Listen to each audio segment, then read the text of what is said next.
పరిశుద్ధ నామమునకు మహిమ కలుగును గాక. ప్రభువైన యేసుక్రీస్తు ప్రశస్త నామములో కృపా వాగ్దానమైన కార్యక్రమం వీక్షిస్తున్న మీకు అందరికీ నా ప్రత్యేకమైన వందనాలు తెలియపరుస్తున్నాను. బాగున్నారా? దేవుడు మహాకృప మరొక ఉదయం దేవుడు మనకిచ్చారు. కాలం దేవుని సన్నిధిలో ప్రార్థించారా? వాక్యం చదివారా?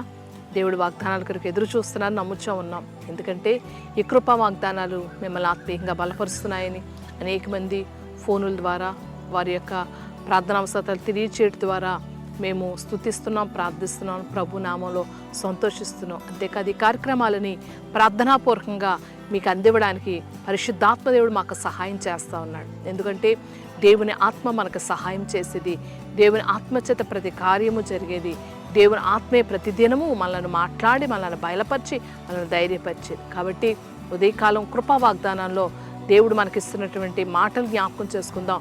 పరిశుద్ధ గ్రంథం నుంచి కీర్తన గ్రంథం 37వ అధ్యాయము 11వ వచనం. దీనులు భూమిని స్వతంత్రించుకొందురు, బహుక్షేమము కలిగి సుఖించెదరు. ఆమేన్. దేవుడు ఈరోజు మాట్లాడుతున్నాడు. దీనులైన వారు భూమిని స్వతంత్రించుకుంటారు. అంతేకాదు భూమిని స్వతంత్రించుకోవటమే కాదు కానీ వారు బహుక్షేమము కలిగి భూమి మీద సుఖనివాసము చేయదురని దేవుడు మాట్లాడుతున్నాడు. ఎవరు దీనులు అంటే ఇదిగో ఎవరు విరిగి నలిగిన హృదయం గలవారై నన్ను వెదుగుతారో, వారు దేన మనసు కలిగి ఉంటారో వారిని నేను దృష్టించుచున్నానని దేవుడు వాగ్దానం చేస్తున్నాడు. దేవుని సందులో దీనత్వము కలిగి దేవుడి మాట వింటూ దేవుడి ఆజ్ఞలు గైకొంటూ దేవుడి యొక్క వాక్యానికి లోబడుతూ దైవజనుల మాటకు లోబడుతూ ఎవరైతే నడుస్తారో వారంట భూమిని స్వతంత్రించుకుంటారని, అంతేకాదు వారు భూమి మీద బహుక్షేమము కలిగి ఉంటారని దేవుని వాక్యం మనను మరొకసారి హెచ్చరిస్తూ ఉంది. పరిశుద్ధ గ్రంథంలో నోవహు దేవుని సందులో నిందారహితుడుగా ఉన్నాడు, దేవునితో నడిచినవాడుగా ఉన్నాడు. లోకమంతా పాపంతో నిండిపోయినా, లోకమంతా బలాత్కారంతో నిండిపోయినా నోవహు మాత్రం దీనుడుగా దేవుని యందు భయభక్తులు కలిగి ఆయన మాటలను అనుసరిస్తూ ఆయన సన్నిధిలో యథార్థపరుడుగా ఉన్నాడు. కాబట్టి దేవుడు నోవహును చూచాడు. ఇదిగో నోవహు కాలువలో భూమంతా జలప్రళయం వచ్చి నశించిపోయినప్పటికీ నోవహుని బట్టి నోవహు కుటుంబాన్ని దేవుడు రక్షించాడు. నోవహు తనకున్నదంతా అమ్మి ఆ రోజుల్లో దేవుడు ఒక ఓడను సిద్ధపరచుకోమని చెప్పినప్పుడు దేవుని ఆజ్ఞ ప్రకారంగా ఒక ఓడను సిద్ధపరచుకున్నాడు.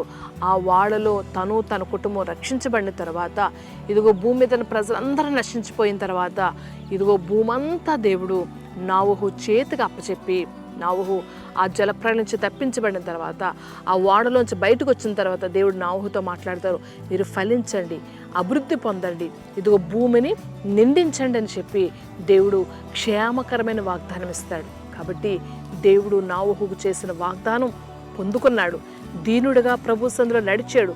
దేవుని ఆజ్ఞలను, దేవుడి కట్టలను నియామక దినముల్లో దేవునితో సహవాసం చేశాడు. దేవుడు అతనికి భూమి అంతయు తన చేతికి అప్పచెప్పాడు. అంతేకాదు భూమి మీద తన పంట వేసినప్పుడు అది బహుగా ఫలించే కృపనిచ్చాడు. దేవుని యొక్క సన్నిధిలో నీవు ఇంకా ఏ స్థితిలో ఉన్నప్పటికీ దేవుని మాటకు లోబడు. ఇదిగో దేవుని యొక్క మందిరమైన రక్షణ ఓడలోనికి ప్రవేశించు. దేవుడు వాగ్దానాలు నమ్ము. ఏ స్థితిలో పడి ఉన్నా దేవుడు నిన్ను క్షేమము కలగజేసే దేవుడు.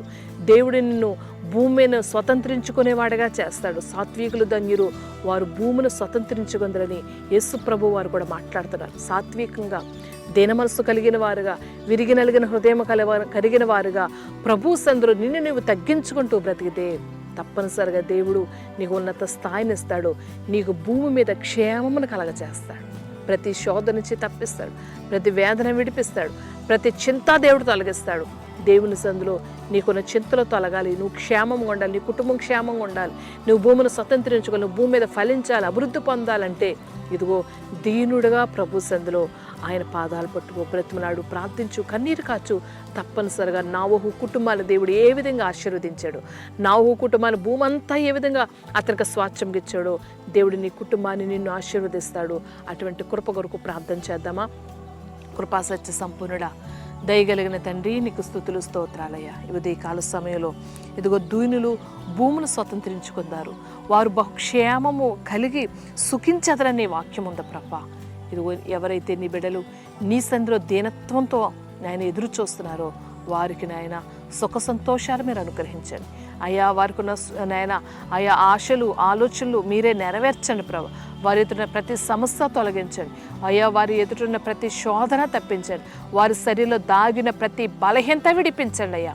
క్షేమము దయచే, ఆదరణ దయచే, నెమ్మదిని దయచే, సుఖమును దయచే ప్రభ, సంతోషమును దయచే ప్రభ.